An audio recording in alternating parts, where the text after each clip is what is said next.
thanks for agreeing to sit down and chat with me. If you could just introduce yourself and your position, and then we'll get started. I'm Will Baker, and I'm president of the Chesapeake Bay Foundation. And how long have you been president? I've been president. This is my 40th year. Wow, that's amazing. Thanks for reminding me how old I am. It's an amazing tenure, though. And I've been at CBF for 45 years. I started when I was 22, right out of college as an intern. Wow, that's incredible. So what first drew you to the Chesapeake Bay? Why did you spend your life working on the Chesapeake Bay? Total accident. Did you want to hear the story? Yeah, absolutely. Okay. Well, so I've graduated from college in May. In June, I was doing some freelance tree work. I used to be a tree surgeon. That was my summer job.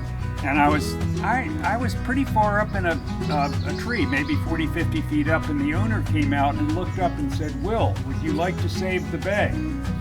And I said, "Yes, Mr. Siemens, that would be fine." He said, "Well, come on in the house when you're finished."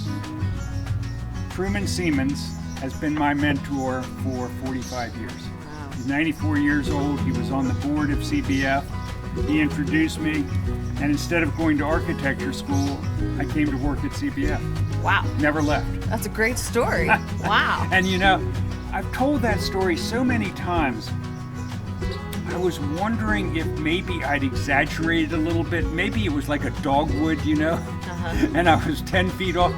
And so I was cleaning out my desk at home recently, literally recently, like 3 months ago, and I found some photographs, and they must have been photographs Truman took. And they're from far away and closer as I'm coming down, rappelling down. I was up there, and it was a big tree. So it was real. And I was working by myself. Wow. Stupid. Much smarter to go to work in the Chesapeake Bay. A lot safer. So after 45 years of being focused in your work in the Bay, you know, what keeps getting you out of bed in the morning? It's such an amazing resource. And it's big enough to feel like you're doing something important. I mean, hey, we all have our egos, right? But it's small enough to realize that you can actually make a difference and do so in your lifetime. And that's pretty rare. Yeah. So that's one thing. Second thing is the people here. The staff and the board of trustees and the members are some of the most fun, interesting people to work with I could ever imagine.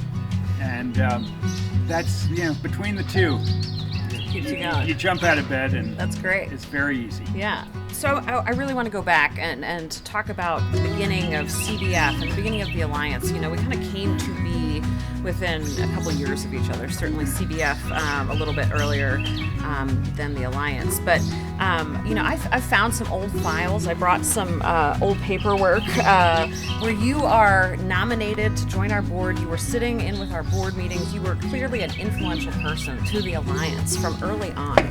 Do you have any, you know, stories or something you could share about that time and why, you know, why the work you were doing was so important to collaborate with the Alliance, or why you felt, you know, compelled to sit with us and join us in that moment?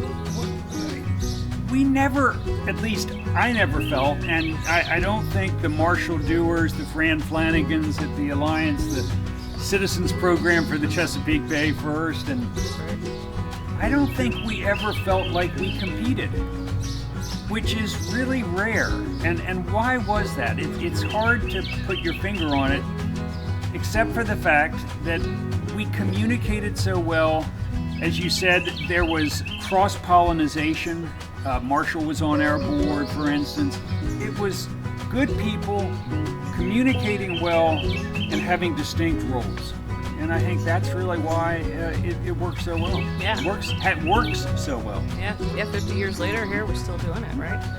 So you alluded to this with you know, meeting our goals. 2025 is looming close at hand. What are your thoughts in the next 4 years? What do you think is the single most important action that the Chesapeake Bay movement as a whole needs to take to reach 2025? That's an easy one. We have got to get federal money to Pennsylvania to help farmers put in best management practices. Pennsylvania has thousands of miles of impaired streams. Pennsylvania needs to clean up their water for their benefit And of course, downstream, that's going to provide great benefits as well. So, money for Pennsylvania farmers to do what they've shown they're willing to do, they want to do. They realize keeping the soil and chemicals on their land benefits them. But it takes money. It takes a capital investments, and they need assistance. That's great. What is your hope for the Chesapeake Bay for the next 50 years? Clear water is a reflection of cleaner water. Good management of fisheries. It's not rocket science. You don't take out more fish in a given year than nature can put back. Addressing the fossil fuel addiction this world has by embracing non-fossil fuel forms of energy, and then keeping the focus on achieving clear water, managing the fisheries, and protecting and restoring habitat. I mean, nature has so many filters. The natural filters are doing the job for free. It's hopeful. I hope we're headed in that direction.